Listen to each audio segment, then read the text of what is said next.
when the DSM-5 came out last March, I believe it was, or April, it changed EDNOS.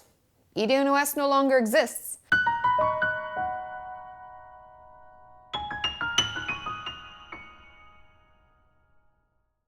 For the pure and simple fact that all the information out online already has EDNOS in it, and it's easy to search and it's the easiest way to talk about it, I still, in my own practice, call it EDNOS. Because eating disorder not otherwise specified sounds a lot better than other specified or unspecified feeding or eating disorders.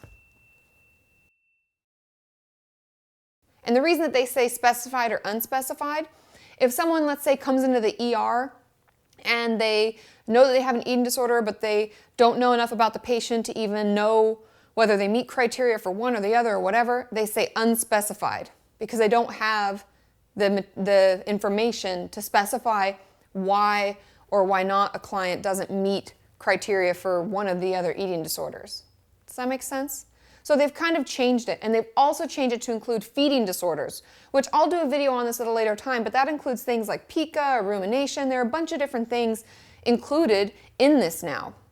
But for the sake of what we talk about and what I've talked about in the past, I want to talk to you about what EDNOS means and what eating disorder not otherwise specified meant for a long time. The second thing that I want to mention is the fact that if you've struggled with EDNOS, and you've had that diagnosis before we had these changes, right? You're just as sick as anybody else with an eating disorder.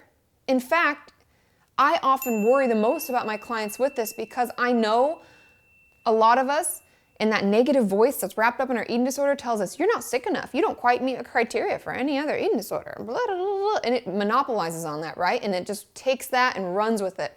When really, from a clinician standpoint, we get more scared. Because oftentimes my clients who I end up diagnosing with EDNOS have been sick for a really long time, which leads me to my next fact, that it's the hardest to diagnose. Because oftentimes it won't look like they have an eating disorder, and then it will, and then we'll think, oh, maybe it's this, but oh, it's not quite that, well, maybe it's that. And they will go a long time being sick before we even know what they're actually struggling with.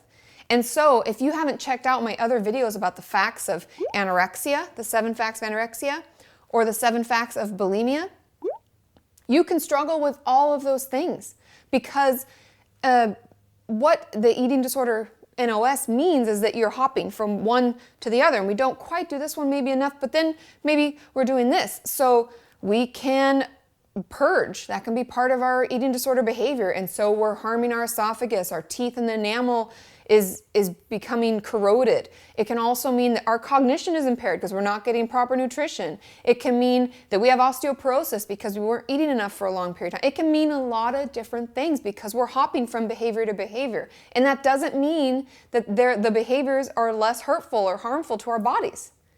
They're still just as harmful.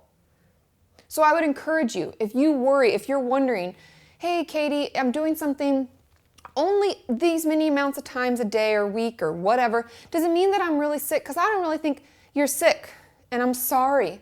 Eating disorders are scary and they're harmful, and the sooner we get help, the better.